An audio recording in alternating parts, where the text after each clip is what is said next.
Damn, I've got an error. Camera unable to reach specified target temperature. -10, that's only -0.37 and getting warmer at 100% cooling power. What's going on? Okay, let's see what's going on here. Why is this not cooling down?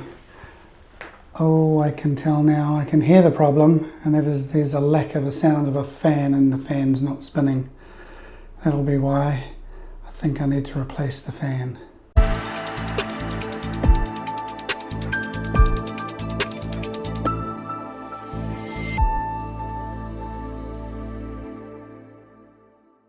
Hi everyone, welcome back to the channel.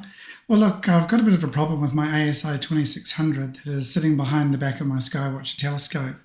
Now, a few weeks ago, I noticed one night it wouldn't cool to -10.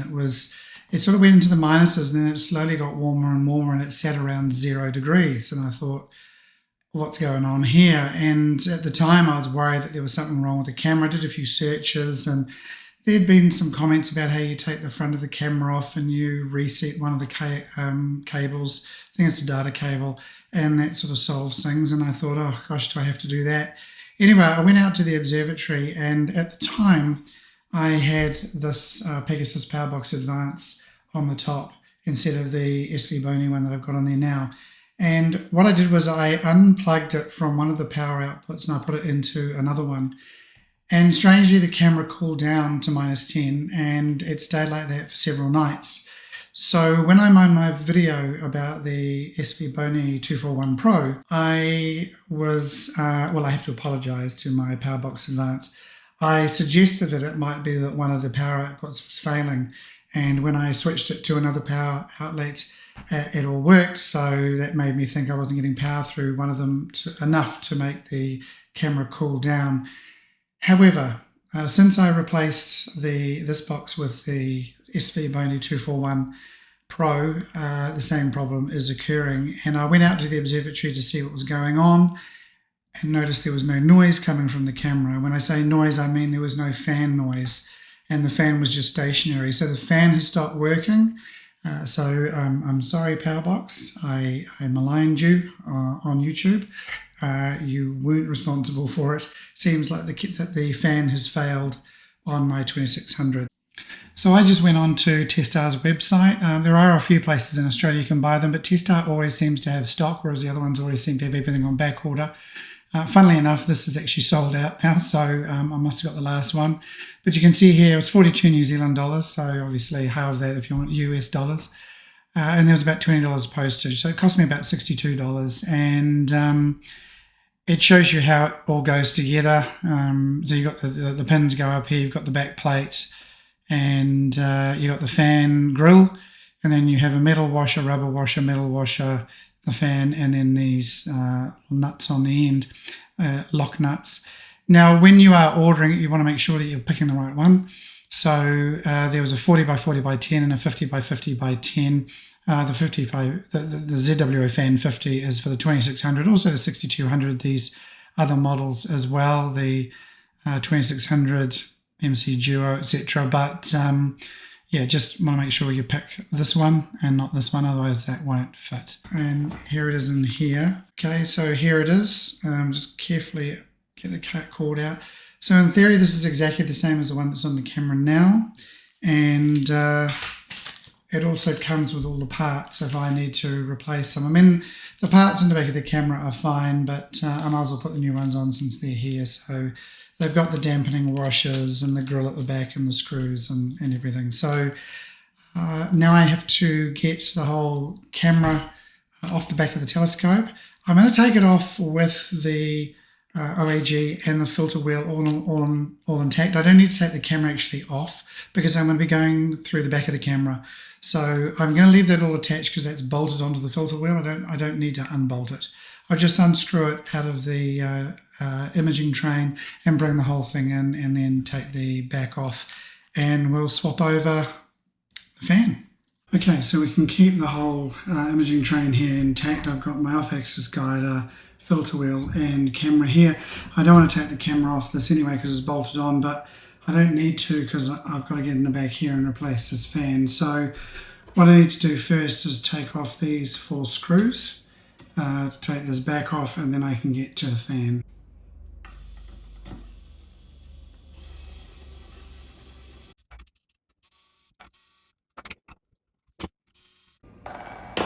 Okay, those screws are out. I'm just going to lift this back piece off there. And there's a little bit of dust and things in there which I might have to clean out. I'm just going to look at the orientation that I have of the fan. So I'm going to be making sure that it goes back in exactly the same way here. And I've just got to unclip this from here. There we go. There's a bit of dust in there, if you can see, which I might give it a little vacuum to get that out. Anyway, I can put this aside now. Oh, that whole bit is loose. Got to remember not to move that. I'm just going to put this aside. Okay, so the next thing is to undo these screws so I can get the fan off. Now there are little bolts on here which I'll just have to see whether these unscrew without me holding on to them, or whether I've got some pliers if necessary. Okay, so I have to get the pliers.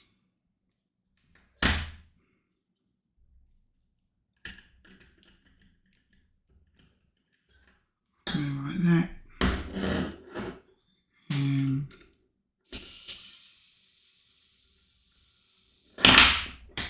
screw that. There's a nut.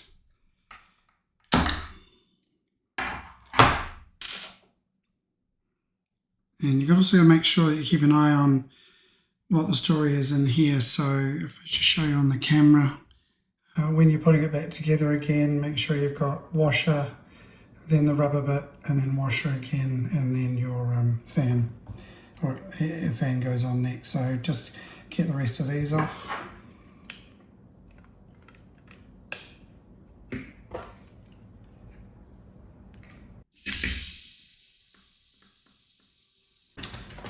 Okay, that's all those done. So again, taking note of where this is in relation to the USB port, so it's going to come out over to the side. So we're just going to take this off. Now what I could do is, since these parts are actually okay, instead of taking these all off, I could just put the fan back on here and just reuse these, since there's nothing wrong with them. Maybe we'll just replace the whole lot. Since we've got brand new ones, why not? Okay, I just discovered something. I couldn't understand why, when I put the fan on and screwed these up, that this was still loose. And then when I had a look, if I just take this off, if you have a look at these that they provide with the actual setup there, quite different to these. So these have threads all the way running down. These only have threads running to here. And when you try and tighten this up, it will stop at that point there, and it's still not tight. So these that have been provided, I can't use. So I will have to take the old ones back, and I'm going to have to use those instead. Okay.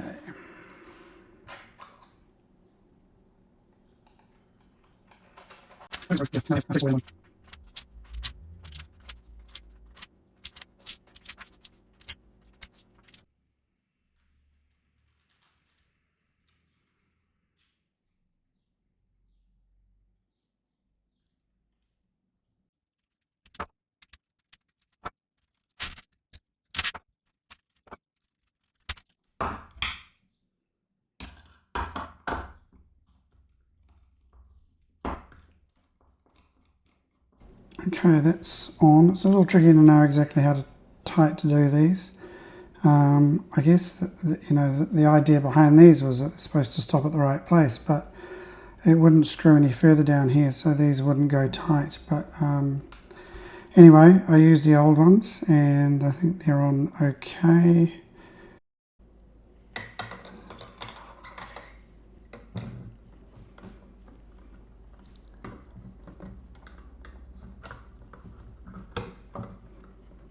Okay, get that out of the way.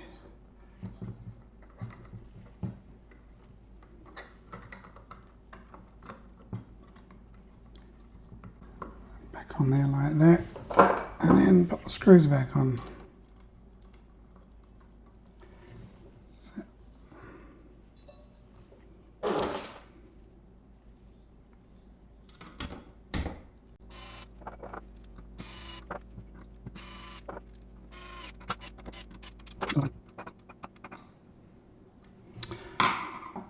Okay, that is replaced. So the next thing to do would be to test it. Okay, I've connected everything up, and I don't know if you can hear this, but the fan is spinning. So that was the issue. The fan had stopped working, and replacing it has done the trick. So I'm happy about that. So we should be able to cool down to -10 in the evenings. I'm probably going to try it now because it's during the day and it's quite warm at the moment and pretty muggy in here. And I'm not going to take the roof off the observatory because it's quite cloudy and I don't want any rain to get on it. But yeah, the fan is going, it's spinning. So it is cooling. All right, well, that's the job done. I'm pleased the fan is spinning. So hopefully on the next night when I want to do some imaging, it should cool down to -10 degrees now. We don't have any clear nights coming up, but I do need to do some flats. So maybe tonight I'll test it out once it gets dark and once it cools down a bit, because it's quite warm and muggy here at the moment. I'll give it a go and see if it's going to work okay and go to -10. So look, in reference to the problem that I was having at least with trying to get it all put together with these new pins, or bolts if you like, these ones have just a thread that's running a short distance and then your nut's going to stop. You can't go any further than that. Whereas the ones that came with the camera originally had the threads running all the way down. What I've done here afterwards, I have got the fan, I've attached the grill on the back, and now I know in here there would be the back plate of the 2600, but it's not that thick. Plus these pins here, they sort of seat into it a bit. So if I just push that up like that, so in here I have the grill, I've got the metal washer, the rubber washer, the metal washer, and then the fan. And if you look at the space that's left, it's a lot of space that isn't going to be taken up by that whole back plate. And that's why I found this whole thing was wobbling around. So that's why I had to take this out and actually put in the pins that it came with, so I could actually screw this all the way down and have it nice and firm. So I'm pretty sure that these are wrong. But look, if anybody has had any experience with this and have used these and they've worked perfectly fine on a 2600 mono, please let me know, because I'm not sure what I did wrong with these. I mean, it's all working with the old pins, but I can understand the reason for having these, because the old ones you could screw down, you could really sort of maybe squash or crush the edge of the fan. If you tighten them down too far, you could just keep going, whereas these have a limit. But the limit, I just couldn't get it tight. It just all wobbled around. So leave a comment below if you could see something I was doing wrong, or if you use these and you found these have been fine for the 2600 mono. I don't know if it's different for the color camera, but certainly didn't work for what I was doing. So yeah, that's good. Happy about that.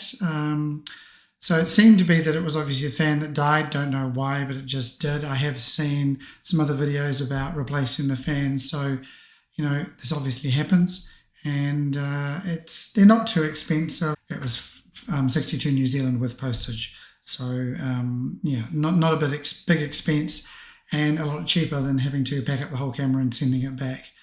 Anyway, look, until next time, I hope everybody's having their fans spinning all the time and getting lots and lots of clear skies. 8 hours later. Okay, I've just cooled the camera down, running it. It's quite warm and humid out there, so 81%, but we're down to -10. So that has all worked. Fixing the camera has solved my cooling down problems. Excellent.